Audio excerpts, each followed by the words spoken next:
Students TV வழங்கும் வைய தலைமைக்கோள் நிகழ்ச்சிக்கு உங்களை அன்புடன் வரவேற்கிறேன். இது தலைமைத்துவத்திற்கான சிறப்பு நிகழ்ச்சி.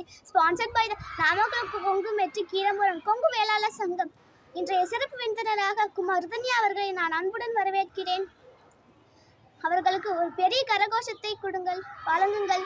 வணக்கம் குமார் ருதன்யா, இன்று யாரை குறித்து பேச போகிறீர்கள்? திருமதி அருந்ததிராய் அவர்களை பற்றி வெற்றி கொடியில் நான் படித்த முத்துக்களை மாலையாக்கி கொண்டு வந்தோம். ஓ பிரமாதம், கேட்க காத்திருக்கிறோம். நீங்கள் துவங்கலாம். குரலற்றவர்களின் குரலாக ஒலிக்கும் அருந்ததிராய்.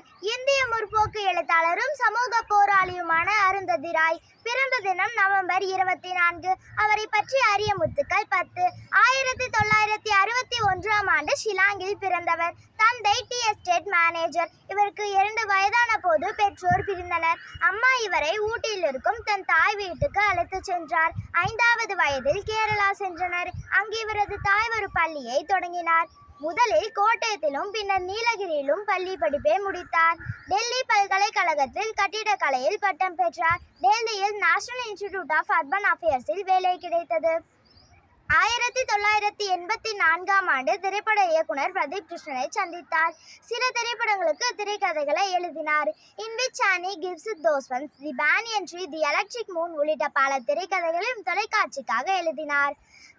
சமூக நிகழ்வுகள் மற்றும் அரசியல் குறித்து தனது கருத்துக்களை பல பத்திரிகைகளில் எழுதி வந்தார். இவர் எழுதிய the greater common good, the end of imagination உள்ளிட்டவை குறிப்பிடத்தக்கவை.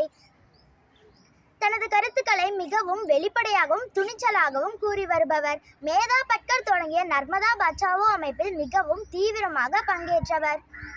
1992 வெளிவந்த தி காட் ஆஃப் ஸ்மால் திங்ஸ் நாவல் இவரது தலை சிறந்த படைப்பாக கருதப்படுகிறது. இந்நாவல் உலகம் முழுவதும் பல மொழிகளில் மொழிபெயர்க்கப்பட்டுள்ளது. இந்நூலுக்கு 1997 மான் புகர் பரிசு கிடைத்தது. இந்த பரிசை வென்ற முதல் இந்திய எழுத்தாளர் என்ற பெருமை பெற்றார். அதையடுத்து வெளிவந்த the ministry of utmost happiness, Azadi உள்ளிட்டவையும் குறிப்பிடத்தக்கவை.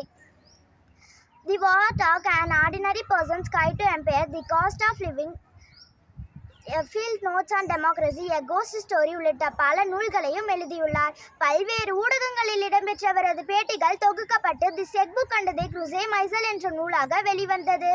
இவரது எழுத்து பணிகளுக்காக மகாத்மா ஜோதி புலே விருது கிடைத்தது. சிவில் சமூகத்தினருக்கான இவரது பணிகளுக்காக 2002 அமெரிக்காவின் லானன் அறக்கட்டளையின் கலாச்சார சுதந்திர பரிசை வென்றார். 2003 அமைதிக்கான விசேஷ அங்கீகார பரிசான குளோபல் ஹியூமன் ரைட்ஸ் பரிசை வென்றார். சகிப்புத்தன்மை, அகிம்சை குறித்தவரது பிரச்சாரங்களுக்காக 2004 சிட்னி பீஸ் பரிசையும் பெற்றார். பெண் அடிமைத்தனம், குழந்தை தொழிலாளர் பிரச்சனைகள், சுற்றுச்சூழல் பாதுகாப்பு, அமெரிக்க வெளியுறவு கொள்கைகள், அணு ஆயுத சோதனைகள், மனித நேய உரிமைகள் குறித்த உலகளாவிய பிரச்சனைகள் குறித்து சர்வதேச இதழ்களிலும் எழுதி வருகிறார். சமூக பிரச்சனைகள் குறித்தவரது கட்டுரை தொகுப்புகளுக்காக சாகித்ய அகாடமி விருதை மத்திய அரசு அறிவித்தது. ஆனால் அதை பெற மறுத்துவிட்டார். அருமை குமார் ருதன்யா, நீங்கள் மேலும் மேலும் உயர எம்கே ஸ்டூடெண்ட்ஸ் டிவி வழங்கும் வாழ்த்துக்கள்.